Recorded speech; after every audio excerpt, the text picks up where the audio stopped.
All right, joining me now, very, very, very happy to chat with him from ESPN's Monday Night Football, best booth in the business, in my opinion, and the owner and founder of 8 Beer.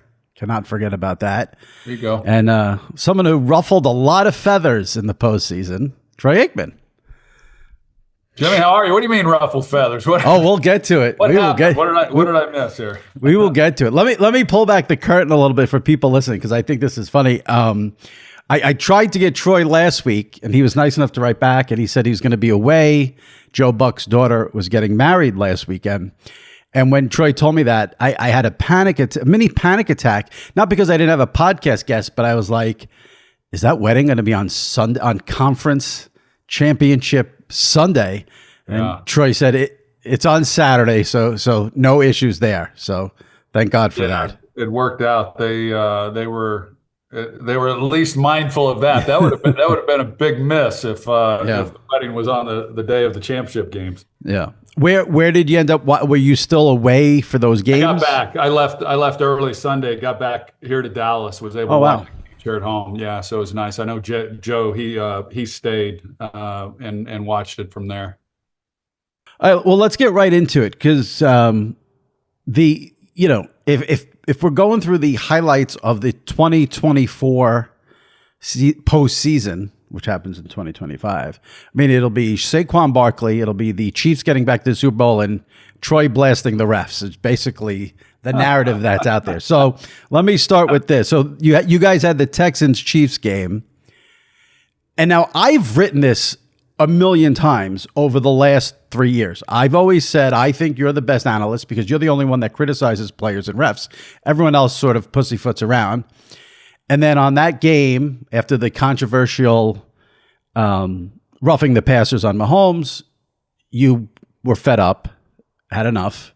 You let it be known and became a hero on social media in case you didn't know it. Let me start with this. Have you heard anything from the NFL or from ESPN about you were too aggressive or too strong in your analysis? No, I never have. I've never heard from the league, and quite honestly, I don't think I'm being naive, Jimmy. I don't really feel like I ripped the officials. You know, I kind of get tagged with that. I'm not. You're right in the sense that I'm not afraid to acknowledge when I don't agree with a call. I think that's my job. I think I try to be as honest with that as I can be. I don't think that I'm reckless or careless in that opinion. And quite honestly, the hit on Mahomes, I just did an interview and a guy says that, he mischaracterized my comments in that game. And he said that I was saying that Patrick Mahomes gets preferential treatment. I never once said that. I don't believe that at all. I don't think Patrick Mahomes gets preferential treatment. I don't think Tom Brady got preferential treatment. I think there is an idea amongst fans that when a team's really good, like New England was, like we were in the 90s, like Kansas City is now, that those teams get the benefit of the doubt. Do they? Maybe at times, but when they do get the benefit of the doubt, then there's this conspiracy theory like, oh, yeah, see, that's what happened. So the hit on Mahomes, I in real time, I thought it was the right call. It looked like it was a helmet to helmet, and we've seen it a million times. And then when we go back and you see the replay, you realize it's not. I will point out, Jimmy, and this is important. I know the officials have they have a tough job. I mean, the scrutiny that they're under. As we've gotten more advanced with instant replay, those guys, it seems, have become more and more scrutinized, and the game has not become less controversial. The game's become more controversial, and but then I just think that we are at a point. And this is tipped a little bit because the league is in partners with a number of these gambling services. So here you are promoting gambling. People are gambling more than they ever have before. And those types of calls there's a lot at stake regardless, but especially when you're considering there's a lot of money that's changing hands with these calls as well. So I think that we owe it to the fans that we get it right. And I think we're at a point in time where we can get it more right. So that was really my position, and just trying to lean on the NFL and say, hey, we've got to fix this. We've got to address it in the offseason. Yeah, and I want to be clear about my sort of characterization. I don't want to portray whereas I say you rip the refs or you kill the refs. You criticize fairly. Most analysts don't even want to do that. I mean, at most you'll get an analyst who will give you like, oh, I didn't see that, or I don't agree with that call. You are a little more direct with it, which I think fans appreciate. And I even like, and Brady does this as well because I think he's fresh out of the game, but before maybe the actual words, you'll give an "oh no" or "oh what are we doing" or and it feels natural. It feels like the fan at home was watching the game. Now you played it, so you're coming from a much more important perspective on it. Yeah. Are you aware now? Ironically, so you leave the country to go to this wedding, and then a couple of days later, Adam Schefter puts out a report that now the league's going to actually address what you talked about and do more with on-field assist, which seems very like we don't know when it's used, when it's not used. Just as an example, let me get your take on this. This is off the beaten path, but in that Bills-Chiefs game, the controversial play with the 4th and 5, with the sneak with Allen with the spot. Yeah. They ended up reviewing that play. But the Bills didn't challenge that play. When they came out of it, they said ruling on the field stands. The Bills still had 3 timeouts. So there's a lot of confusion with replay assist. Well, my guess is, and I don't know the answer to this, my guess is because it was a change of possession, it was reviewed. I don't know that they necessarily had to challenge it, but that's a case in point. That's and again, going back, I'm as you pointed out, and I feel like I'm not an official's apologist. Right. But I don't feel like I'm an official's critic either. I just know that they've got a thankless job. And that's why, Jimmy, even going back to the 90s when they voted on instant replay back when I was still playing, I was against it. I mean, I was absolutely against it. How come? I missed out on an opportunity to go to the Rose Bowl in college. Eric Affolter caught a ball for USC that was ruled a touchdown. He was out of bounds. But they didn't have replay then, and it kept us from possibly going to the Rose Bowl when I was playing for UCLA. And even with that backdrop, I just think the game's not perfect. The players aren't perfect. The officials aren't perfect. But I've always felt, even going back to my playing days, that they were right a large percentage of the time. And then you bring in replay, and depending on what plays are being reviewed, sometimes you can tilt the balance of the field in one team's direction, And so and Bill Parcells, when they were voting years ago, he said, if you're telling me we can get all the calls right all the time, I'm in favor of it. If we can't, if it's just some of the calls some of the time, then I'm not. And that's what I believe. And then some would say, well, at least some of them are better than none of them. And you're like, well, maybe not. And I think we've proven that it's not necessarily better. But when you're talking about these plays that just change the outcome of games, pass interference, hits on quarterback, if we can all look at it 2 days later, if the league can look at it later and say, you know what, you're right, that shouldn't have been called, or this should have been a first down, then I think we owe it to all the people that we can get it right in real time, and that's where it is. Now, the chip, I didn't realize there was a chip in the ball. I'm told there is. I mean, I know there's chip on players, shoulder pads, and all that kind of stuff, and it just seems that with today's technology, there would be a way to know where the ball was in a scrum, where did it advance, all that. There's other complications than it was his knee down or whatever it might be. But anyway, I think what in that in the case of the Texans-Chiefs game, I think it was the perfect storm because you have this whole narrative with the Chiefs, which we can get into with the refs and whatnot. But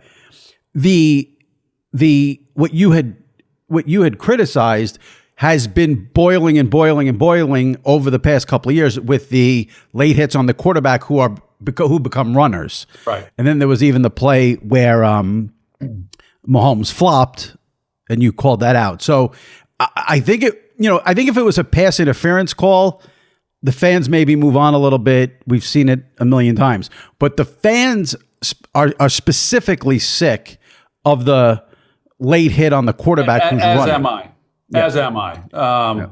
And I'm speaking as a former quarterback. I think the protections, and most quarterbacks, I've heard Brady, I've heard Romo. I mean, most quarterbacks that played feel that now maybe not current quarterbacks, but most former quarterbacks feel that the protections have gotten a little crazy. Now, if you are going to protect a quarterback and you can't hit him, I mean, these guys, you got to realize the objective of the game is to get the guy with the ball. And if the quarterback has the ball and you're going to protect him and give him protections when he gives himself up, he can't then weaponize that rule and then dance around and wait till the last possible second.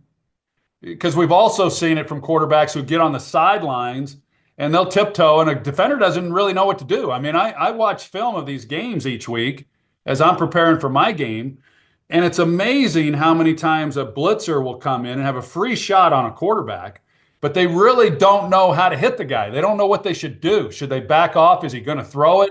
And the same thing we've seen with quarterbacks on the sidelines. It's just created this uncertainty for a defender as to what am I supposed to do? And when you get into these really meaningful games like what we had in the wild card game or the divisional game, that you've got to be able then to give him protection, but then he can't take advantage of that and either get down or you're a runner and you're going to get hit. So what would you like to see the rule to be exactly? How should that rule? Because it does seem like it is a gray area, even if, I mean, there are quarterbacks who are running, Mahomes is a runner, Allen is a runner, and there are quarterbacks who are scrambling and maybe not be runners. How do you think that rule should end up looking? I don't know. I mean, quite honestly, I don't know. I know going back to the Azeez Al-Shaair suspension when he hit Trevor Lawrence. These guys, it's a bang bang deal. Quarterback's running, and the guy's coming in. I don't think Azeez Al-Shaair was trying to maliciously hurt him at all. Quite honestly, I mean, he did come in with the forearm, but when you come in to hit somebody, and then you're just kind of caught in no man's land. And I just don't know that people in general understand the conflict that a defender has. But as far as how that is sorted out, I just think if a quarterback slides late, there's going to be contact, and it's likely going to be to the head because that's just the way that the way a defender plays it. If you want to be protected, you got to get down sooner. I don't know. I don't know how that drafts up for a rule, but that's how I see it. Seems hard to get that one perfect. Yeah, but who knows? I said it was sort of the perfect storm that game. You used the word a little bit earlier. I mean, I hate the fact that now we live in a time now where everything's a conspiracy, and it doesn't matter what side of the aisle you're on. It doesn't matter if it's politics, sports, and everything's a conspiracy. So now I have to say, I'm even surprised how deep this Chiefs conspiracy. I mean, there are. It's not just a couple of people. I mean, there are so many people that believe the league wants the Chiefs in the Super Bowl. It's good for business, the ratings, the three-peat, Taylor Swift, etc. Then you see those calls. The league has to be, they don't like to ever admit any sort of negative things about the NFL, but this one's gotten out of control with the Chiefs. Yeah, I would have to take your word on that because I don't follow it that closely, but I will also say, Jimmy, I'm not that cynical. I'm just not. So I just don't buy into it. I think that they're a really good team. They've won them all this year. They've won all their one possession games, and then things have happened that have kind of fallen into place for them. And I get that, and it goes back to the old saying that the better you are, the luckier you get. And I think that there's some truth in that with Kansas City. They're a hard team to beat. But once you get that in your mind, that they get all the calls. There's this idea that the league wants that. I've heard it from time to time about other sports and other teams, and I'm not that guy. I just don't buy into it. Well, and then the Chiefs end up setting a record in the AFC game. They get 57.7 million viewers for that game. I mean, they've become the Cowboys in terms of ratings draw. So that sort of doesn't help the conspiracy theorists Yeah, and change it's their mind. interesting with I saw Fox's numbers being down, and Yeah. even comparing last year's AFC window at the same time frame, and which I thought it was interesting as to why that happened. But Well, everything in the divisional round was down except your game, and all three games were down. And I don't know. Some people say election year, more people watching news. I don't necessarily know if that's just the case. yeah, I don't either. But the one thing that is sort of, what's the word I'm looking for? Yeah, that doesn't get bumped are the Chiefs. Every Chief, you guys had the Chiefs. You guys were up. CBS had Chiefs, Bills. Those Well, there ratings is were through the roof. I mean, it hasn't been talked about as much this year, but there is the Taylor Swift component Yep. as well, and I Absolutely. that's real. Yep.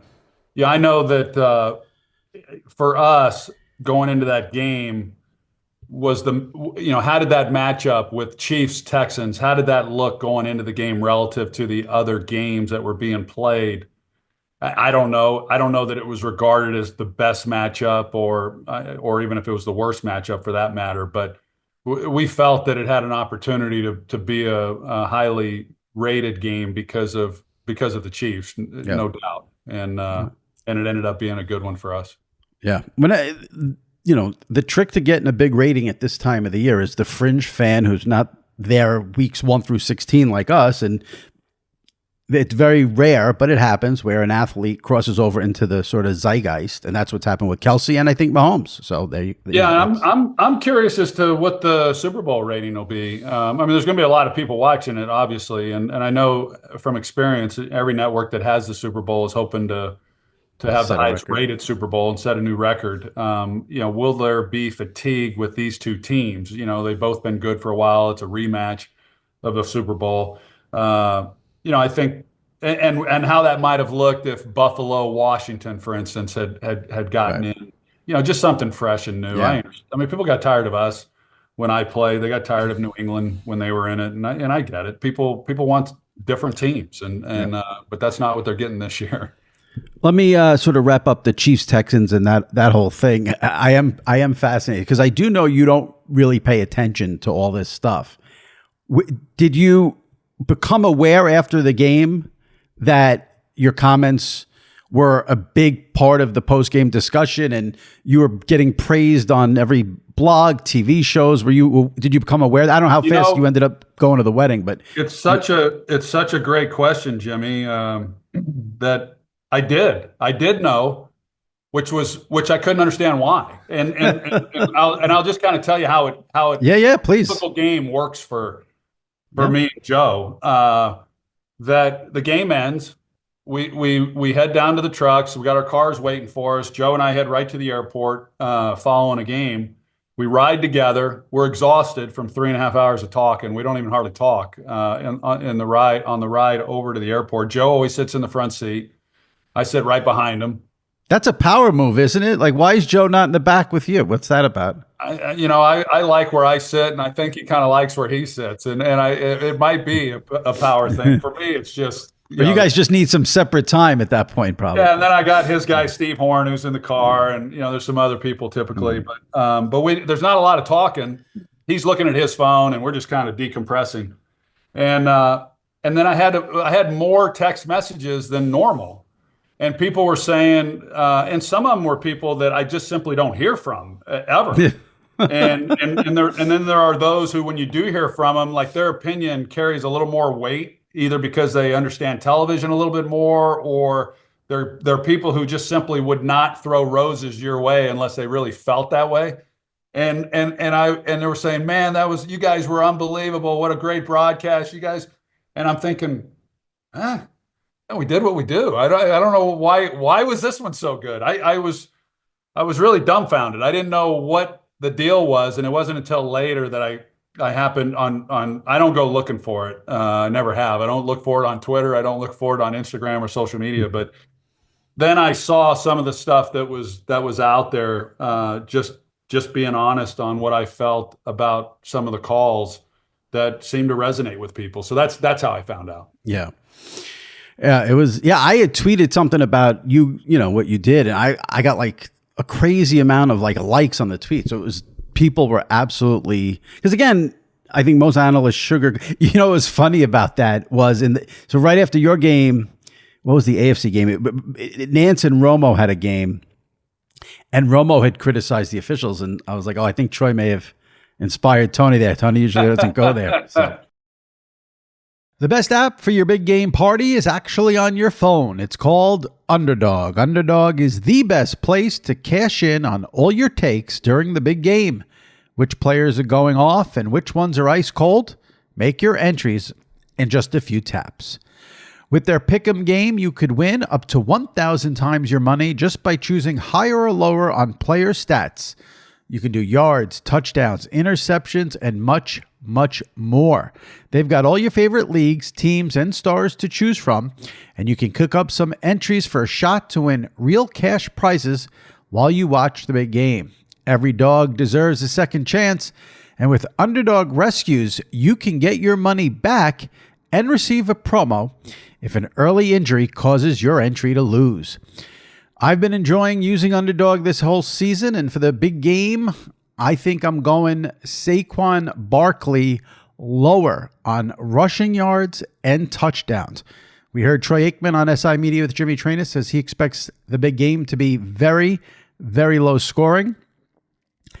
That means clock moving a lot, maybe not as many possessions, and with Barkley playing so well this postseason, everyone's going to be all over the Saquon Barkley higher play. I will go lower. Underdog is the best place to play Pick'em. Download the app, sign up with promo code Sports Illustrated, and deposit now to get up to $1,000 in bonus cash instantly. That's promo code Sports Illustrated.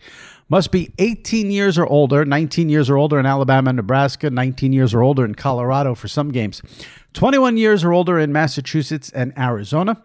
And you must be present in a state where Underdog Fantasy operates. Terms apply. Void in Colorado. Concerned with your next play? Call 1-800-GAMBLER or visit www.ncpgambling.org. In Arizona, call 1-800-NEXT-STEP or text NEXT STEP to 53342. In New York, call the 24/7 Hope line at 1-877-8-HOPE-NY or text HOPE-NY.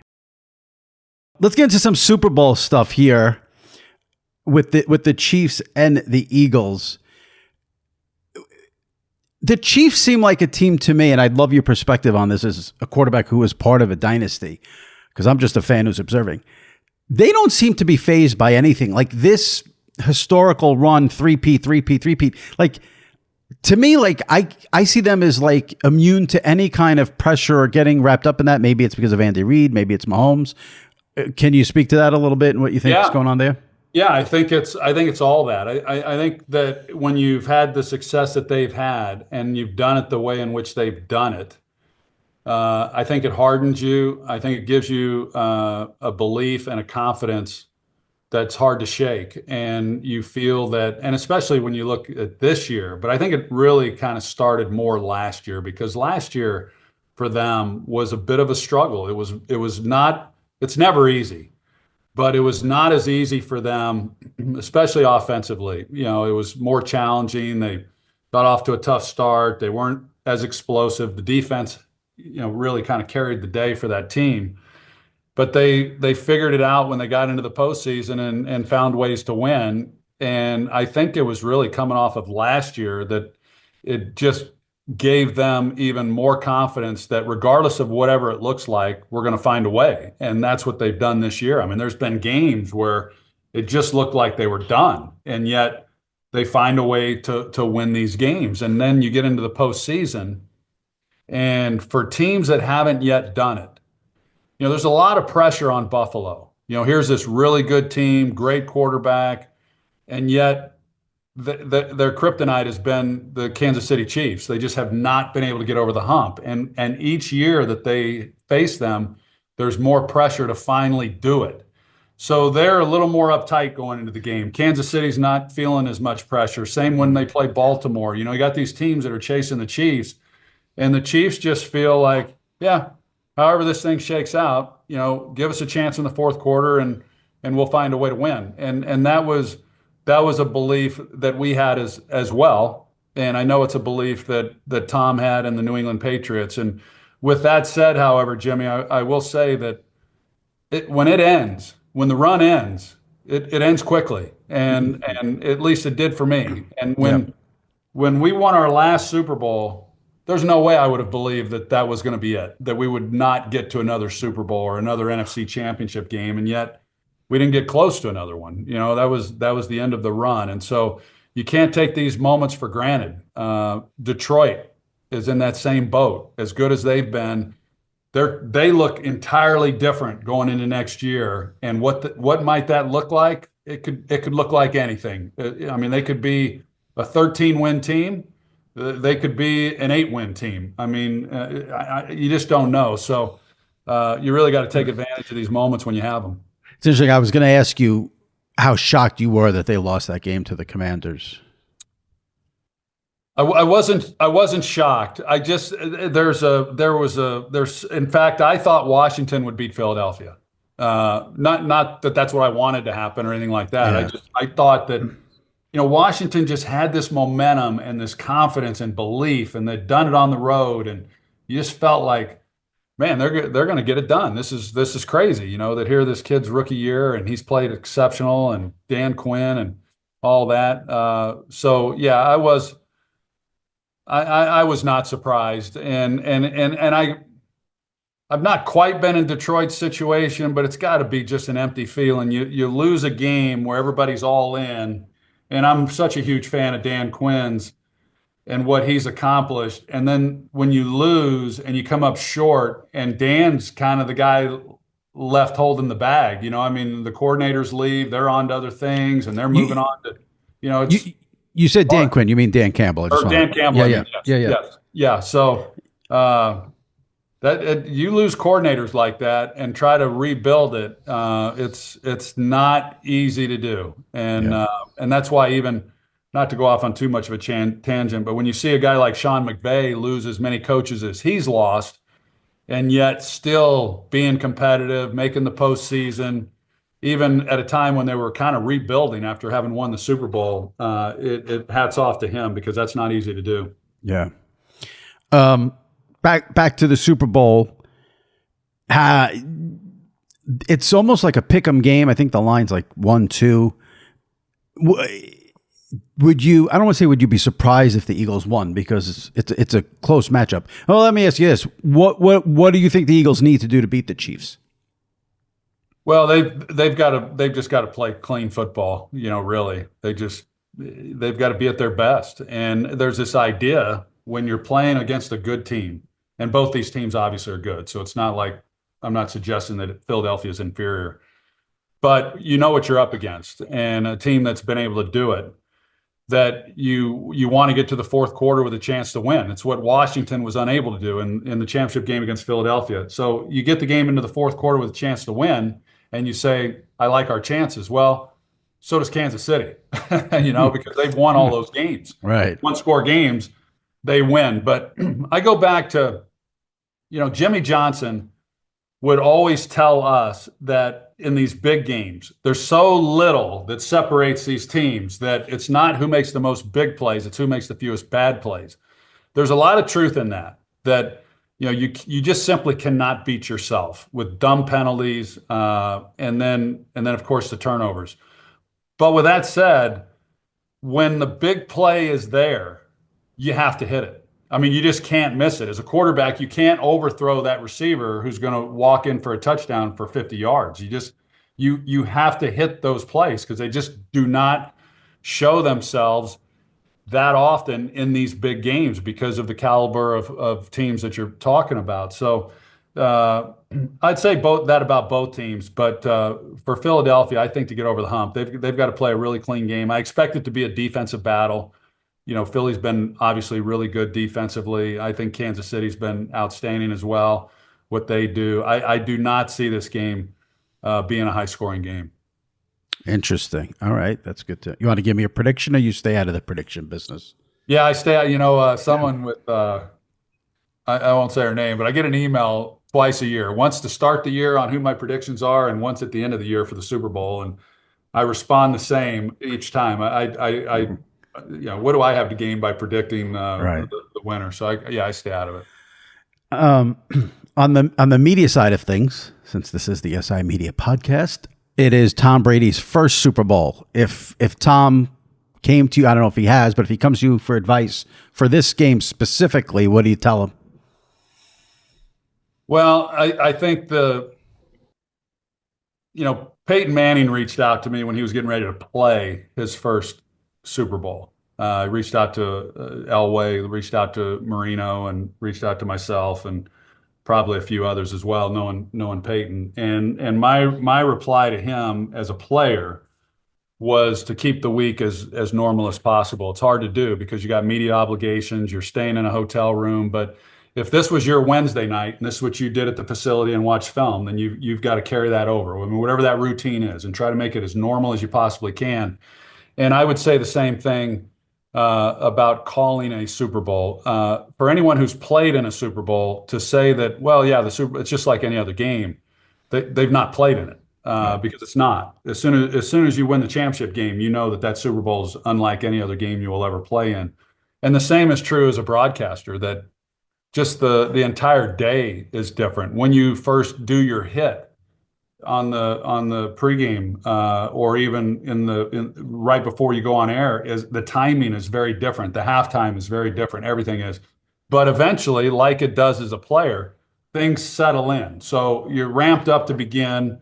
There's a lot of adrenaline, a lot of emotion, and you just try to just kind of let the game unfold and ease into it. But with that is preparation, and I think that was always the key for me as a player. It's the key for me as a broadcaster. The more prepared I am, the better I feel about knowing both teams, the storylines, each player who might emerge as a dark horse, who's all of a sudden the talk of the game. Do you know about that player? There's a lot to it, and just be mindful of that. I Yeah. do think when you call a preseason game, it's a different broadcast than when you call a regular season game. When you call a postseason game, it's different than a regular season game. And when you call a Super Bowl, it's different than any Yeah. other game you would call as well, as far as what you're talking about. And I think you've got to be aware of that as well.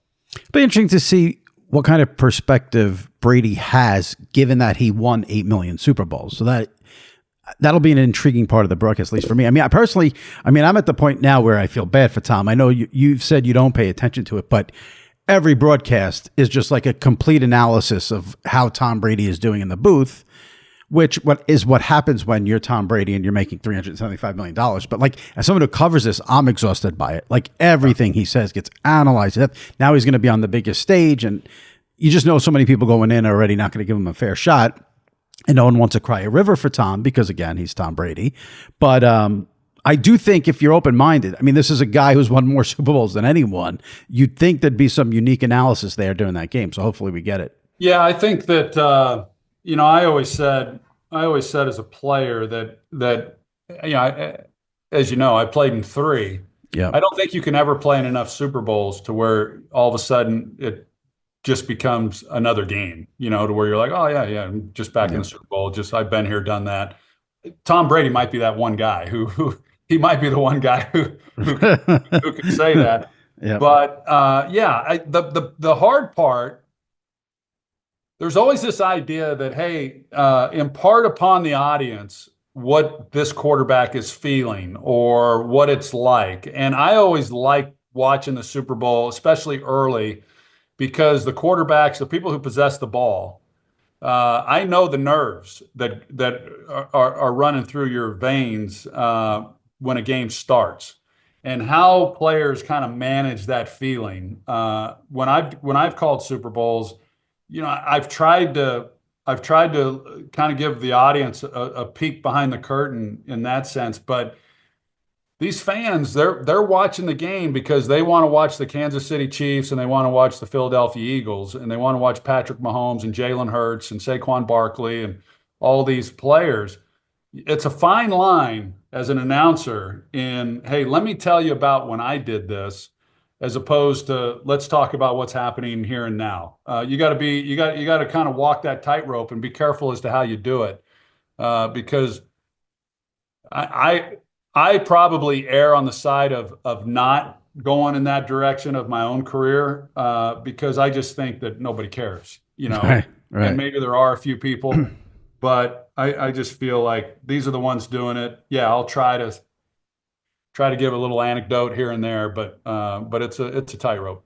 Well, I care. So I'm going to ask you this question based off what you just said. Give me scale of 1 to 10, with 1 being cool, calm, and collected, and 10 being I'm ready to puke.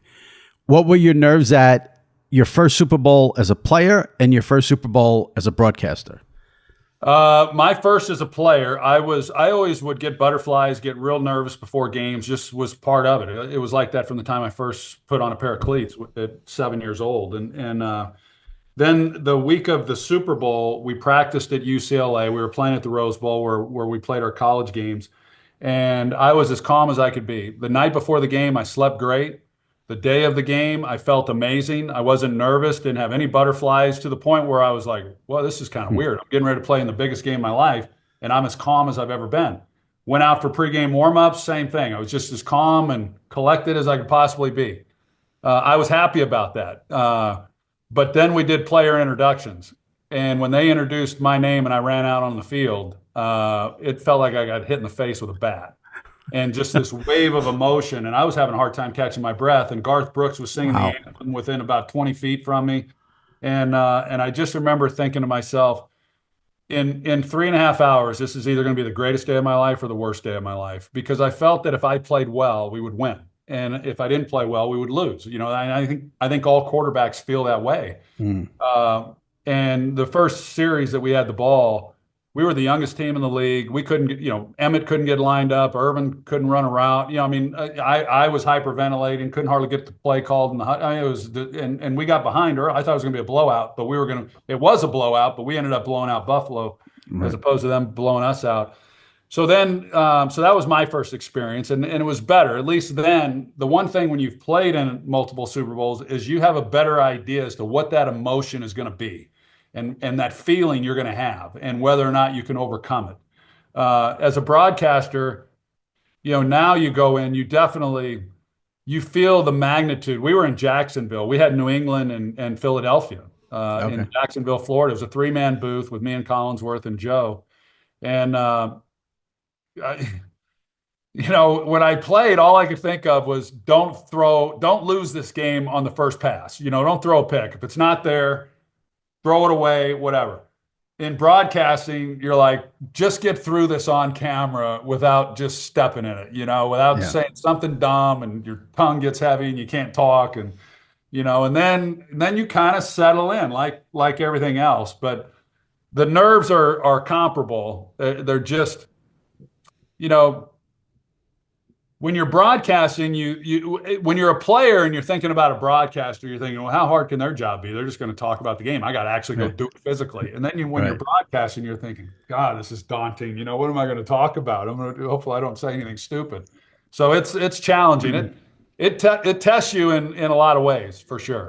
Do you have, doesn't have to be a Super Bowl, do you have one on-air blunder that you think about that, like, did you ever have something on air where you're just like, I cannot believe that happened to me, or I said that, or that was really shitty that happened? I've not, I'm trying to think. I've not had it. I know early on, you mentioned Tom and how exhausting it's been for you covering it this year. When I got into this, there was no social media, Right. which was to my benefit. And so I said a lot of dumb things. I mean, things where you're just like, God, that made no sense. It was dumb. What was I thinking?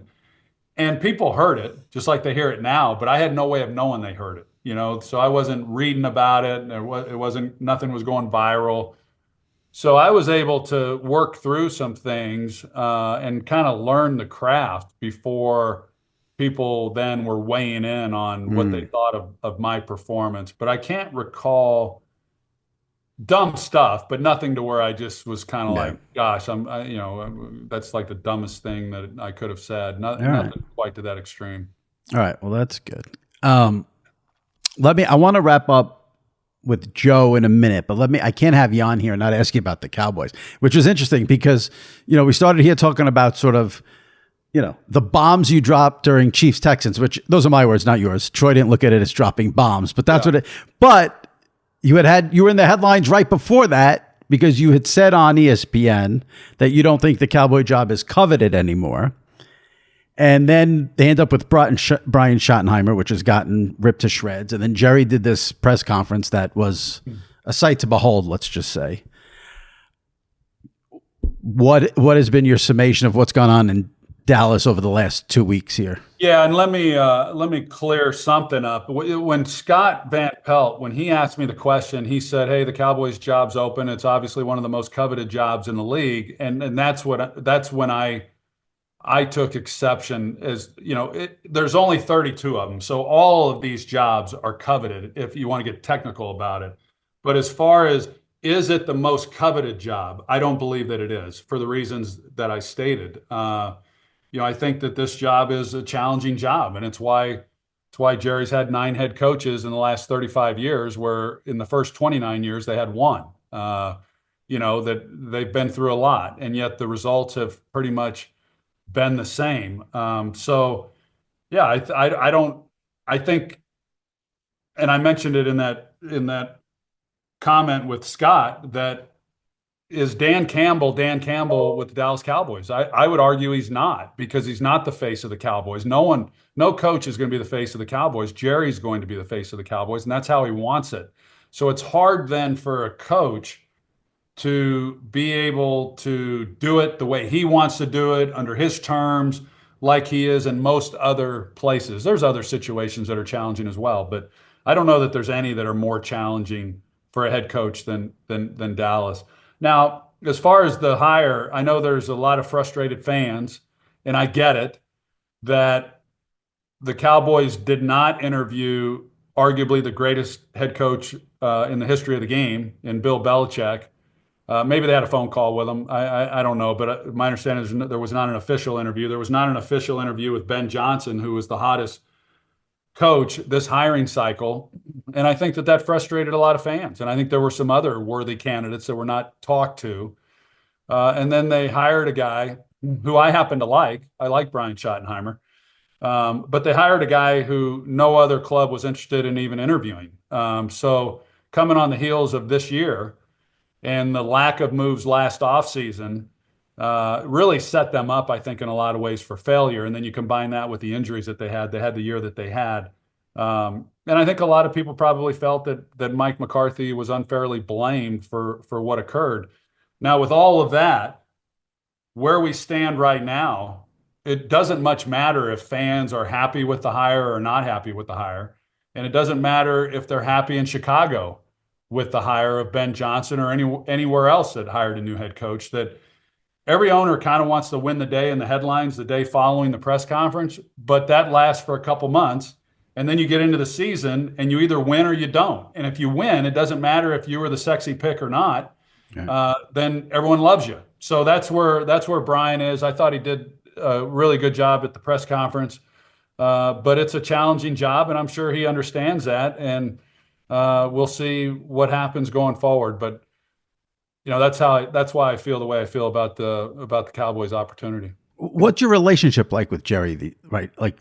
Right now these days? I think it's fine. We obviously have a long relationship. I was Jerry's first draft pick when he was an owner. Very first draft pick as the first overall pick in 1989, and so I've seen it. I've seen it from day one. I've seen his involvement on the football side of things from day one of his ownership, and then how it evolved and his role and what it looks like today. So I feel like I've got a good relationship with him. It's a complicated relationship. There's no question. And unlike some of the other former players who have been reluctant maybe to give their honest, unvarnished opinions, I wouldn't necessarily say that I haven't been careful in what I say, but I also am paid as an analyst to give my opinion. And when I don't agree with something or I feel a certain way, then I'm not going to run from that. I'm not going to try to couch that or hide it. I try to be responsible. I don't. Sure. I don't feel that I'm a controversial figure, and I don't even when I talk about officials. I try to do it in a reasonable, responsible, logical way, but at the same time, be true to what I believe and not compromise on that. Well, and I think that's why your voice carries a lot of weight. You're not someone on a hot take show throwing out crazy opinions every day, Monday through Friday, and then Yeah, and those shows I'm not crazy about. I'll be honest. no, I know, I know. I know. We haven't seen you on First Take since you've joined ESPN, have we? No.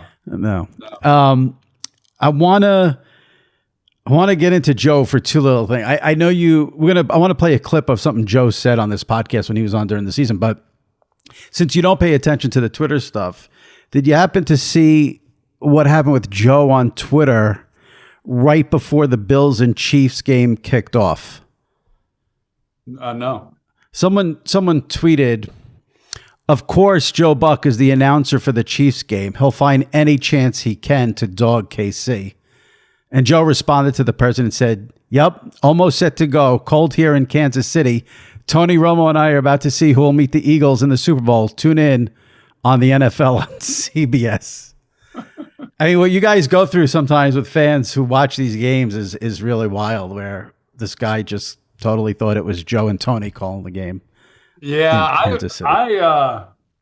Joe he'll mix it up. He'll mix it up, yeah. And every now and then I will. In fact, there's a tweet. If Kansas City wins the Super Bowl, then there'll be a tweet that I sent. I might have been. It's close to maybe the last tweet I sent out. I haven't sent out many over the years, but yeah, it goes viral. It went viral on Sunday when you said Mahomes flopped. I could tell you that. I had it here on my list of notes, and then when you were saying like you don't want to get into it, I was like, I won't bring that up. But since you brought it up, it went viral again. And it was, and I've talked to Patrick about it. It was a shot at the writer. It was a shot at whoever said that. I just thought that it was unfair. And I will say, who cares about anyone's yards? Who cares about anybody's touchdowns? We all play it, all players, but especially quarterbacks. The game's played to win Super Bowls. Right. So I think for anyone who's listening who doesn't know what we're talking about, there was a tweet from 2019 with someone, I don't know, must have tagged you bragging about Mahomes, and you said, well, he's only won 33%. Well, he said that it went into statistics, something like 33%. In 10% of the games, Patrick Mahomes has already thrown for 98% of the yards and touchdowns that Troy Aikman did for his career. And it was something ridiculous. Like, who cares? Right. I mean, really, who cares? And why are you comparing him to me? I mean, compare him to Joe Montana or Dan Marino. I mean, I was never a stats guy. So it just was. And so when I replied, I said, yeah, well, let me know when he has a 33% of my Super Bowls, because he hadn't yet won one.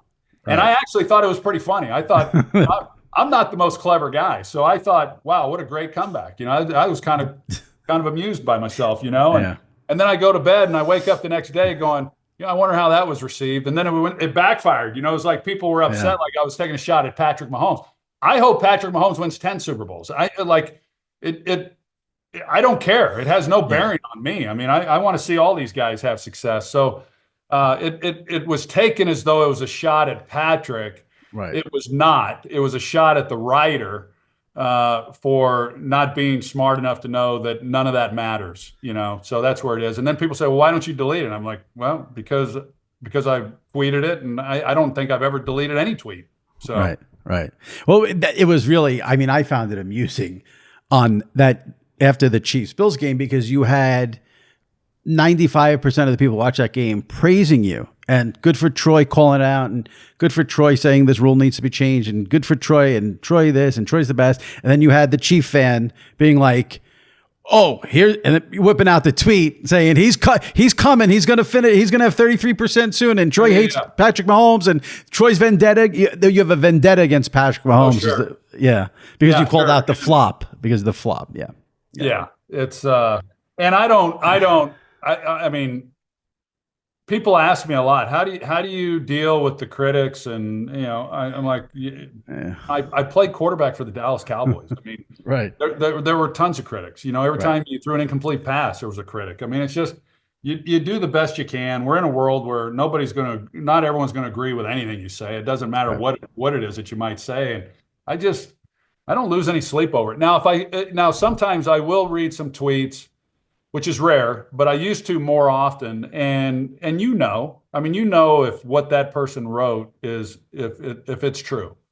Like in your heart if you were good or you weren't good, or if you said something that you shouldn't have said, or you were wrong about this rule or whatever it might be. And I learn a little bit from that, but if deep down I know why I said something or why I did something, or I don't give 2 cents as to what Right. somebody else might think about it. Nor should you.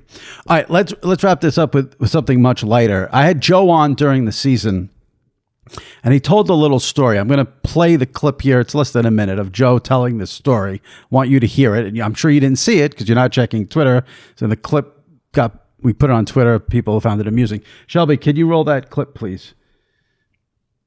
Of Joe Buck. 4:12, and then you come strolling along at 4:20. What does Troy say to you? He doesn't say much to me, but now we've got Russell Yerk in the booth who will ride over. And we were in Cincinnati, staying in Kentucky in some little hotel. And our car is 4:30 and it's 4:20, and I get in there and Troy's in the back seat.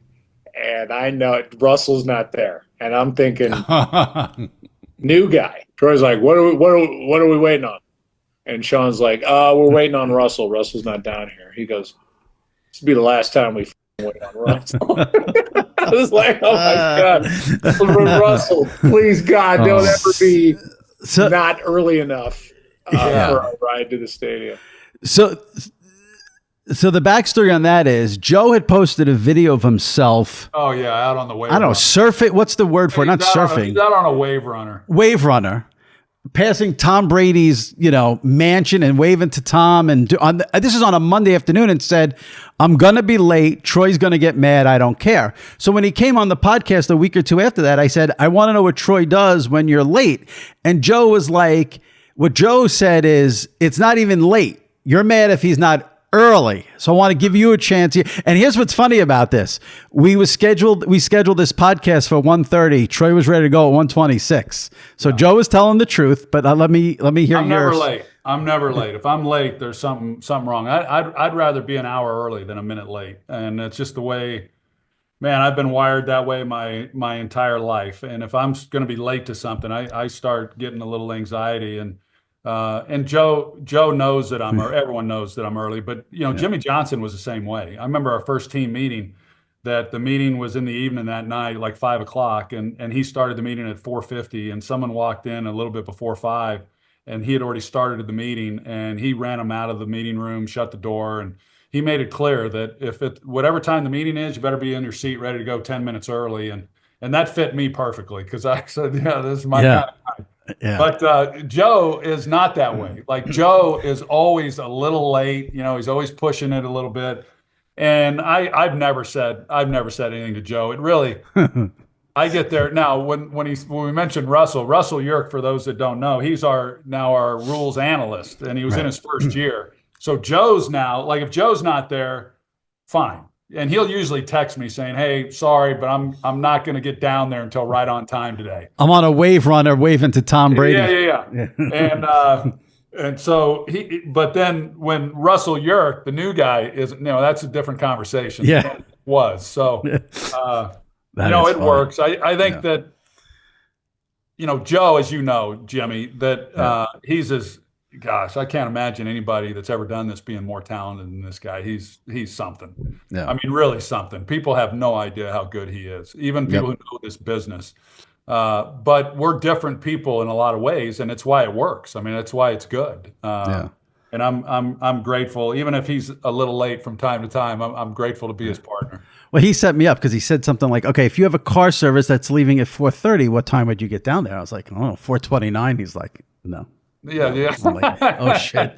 But it's I'm here in New York. I mean, this was a huge thing during the Coughlin years. It became a big story during Tom Coughlin's years, because he'd have a meeting, like you said, maybe he got it from Jimmy, but he'd have a meeting at 11, and if you weren't there at 10:45, you were late. Like, it was a big thing here in New York with Coughlin. I will say that like, starting early, I get it. I could see where that might rub some people wrong, but being late to a meeting, being late to a team meeting or a position meeting, or being late to your job, or there are things that you're just not late to. And I've had these conversations. Jason Garrett, we were golfing when we were teammates, and our tee time was 12 o'clock off season. And he shows up at 12:05. Well, at 12 o'clock, we teed off, and we didn't have people waiting on us. I said, we're teeing off. And we teed off at 12 o'clock. He shows up a little late. He catches up to us, while we're getting on the number one green. And he's all put out, hey, gosh, you can't wait on me. I'm like, hey, our 12 o'clock, man. I mean, my time's just as valuable as your time. We're not waiting around on you. And, that I'm, as you know, Jimmy, I'm pretty black and white on some things. I've learned that there is more gray in life than I once thought there was, but being punctual isn't one of them. Well, I'm glad I got on the Zoom early. Yeah. I'm glad I beat you to it. So. Yeah. So thanks for doing this. I appreciate it because I know you're in your off season now. Where do you watch Super Bowl at home? You watch with people alone? I'm trying to figure that out. I used to always, when I wasn't calling the game, I always had a party at my house. And then the last 2 years, 1 year it was in Arizona. Last year was in Vegas, I guess, or maybe it was the other way around. And I just went on to Santa Barbara and watched it by myself, and actually kind of enjoyed just being able to actually hear the game, watch it, and be totally immersed in it. And so I'm trying to decide right now, do I want to have people over to my house in Dallas, because I will go to New Orleans for a little bit, or just watch it again with maybe one or two people. So I haven't figured that out yet, but. Well, enjoy the game. Appreciate you coming on. You and Joe had a great year, and enjoy your off season. Thank you, Jimmy. Always enjoy being on with you. Appreciate you. Thank you. Take care.